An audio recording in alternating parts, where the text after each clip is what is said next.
Cari fratelli e sorelle, buongiorno. Il Vangelo di questa seconda domenica di Quaresima ci presenta il racconto della trasfigurazione di Gesù. Presi in disparte tre degli apostoli, Pietro, Giacomo e Giovanni, egli salì con loro su un monte alto e là avvenne questo singolare fenomeno. Il volto di Gesù brillò come il sole e le sue vesti divennero candide come la luce. In tal modo il Signore fece risplendere nella sua stessa persona quella gloria divina che si poteva cogliere con la fede nella sua predicazione e nei suoi gesti miracolosi. E alla trasfigurazione si accompagna sul monte l'apparizione di Mosè e di Elia che conversavano con lui. La luminosità che caratterizza questo evento straordinario ne simboleggia lo scopo: illuminare le menti e i cuori dei discepoli affinché possano comprendere chiaramente chi sia il loro maestro. È uno sprazzo di luce che si apre improvviso sul mistero di Gesù e illumina tutta la sua persona e tutta la sua vicenda. Ormai decisamente avviato verso Gerusalemme, dove dovrà subire la condanna a morte per crocifissione, Gesù vuole preparare i suoi a questo scandalo, lo scandalo della croce, a questo scandalo troppo forte per la loro fede e al tempo stesso preannunciare la sua risurrezione, manifestandosi come il Messia, il Figlio di Dio. E Gesù li prepara per quel momento triste e di tanto dolore. In effetti, Gesù si stava dimostrando un Messia diverso rispetto alle attese, a quello che loro immaginavano sul Messia, come fosse il Messia.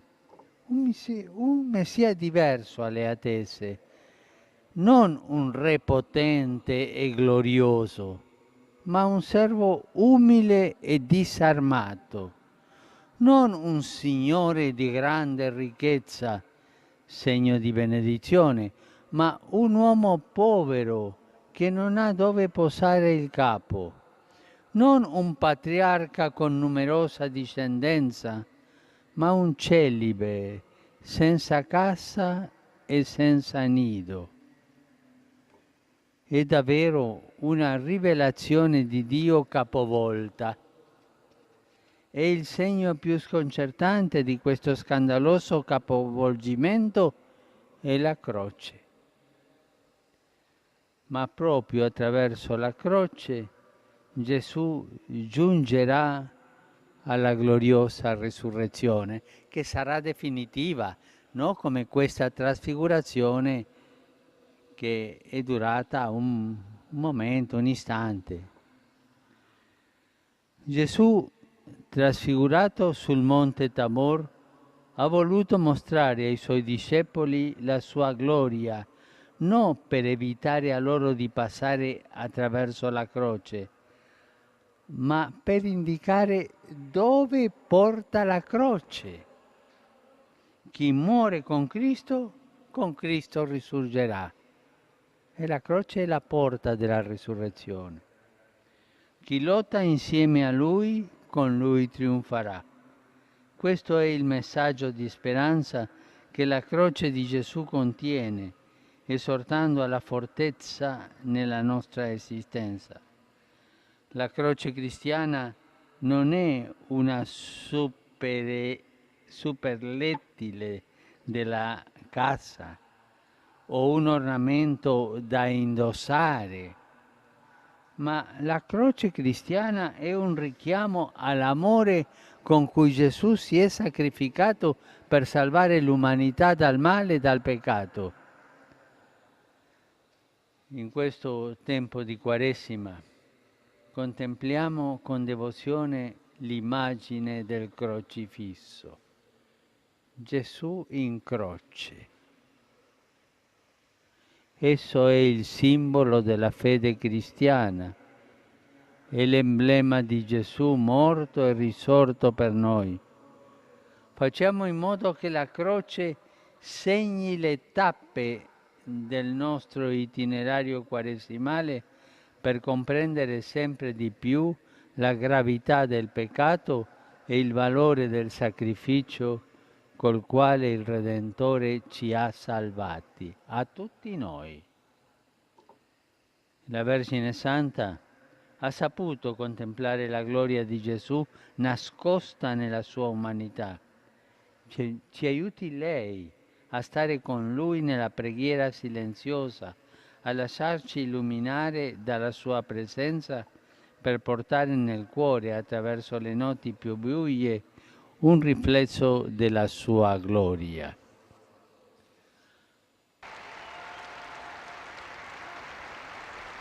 Fratelli e sorelle,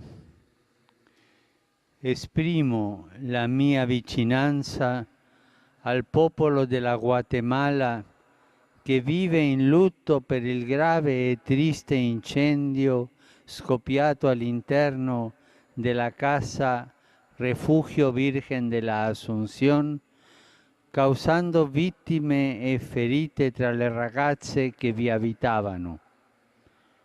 Il Signore accolga le loro anime, guarisca i feriti, consoli le loro famiglie addolorate e tutta la nazione. Prego anche e vi chiedo di pregare con me per tutte le ragazze e i ragazzi vittime di violenze, di maltrattamenti, di sfruttamento e delle guerre. Questa è una piaga, questo è un urlo nascosto che deve essere ascoltato da tutti noi e che non possiamo continuare a far finta di non vederla e di non ascoltarlo.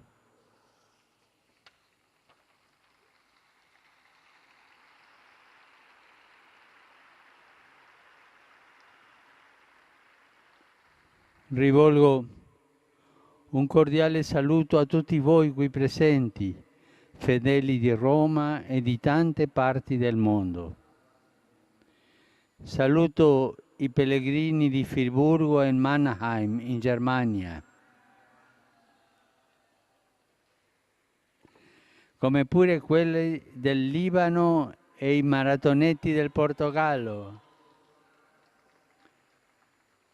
Saluto i gruppi parrocchiali provenienti da Gioiosa Ionica e Pachino,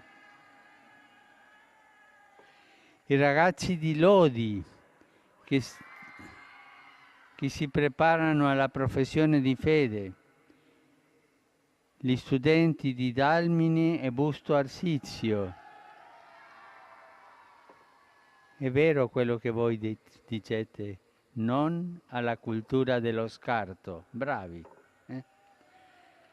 E il coro giovanile Goccia dopo Goccia di Bergamo. A tutti auguro una buona domenica. Per favore non dimenticatevi di pregare per me. Buon pranzo e arrivederci.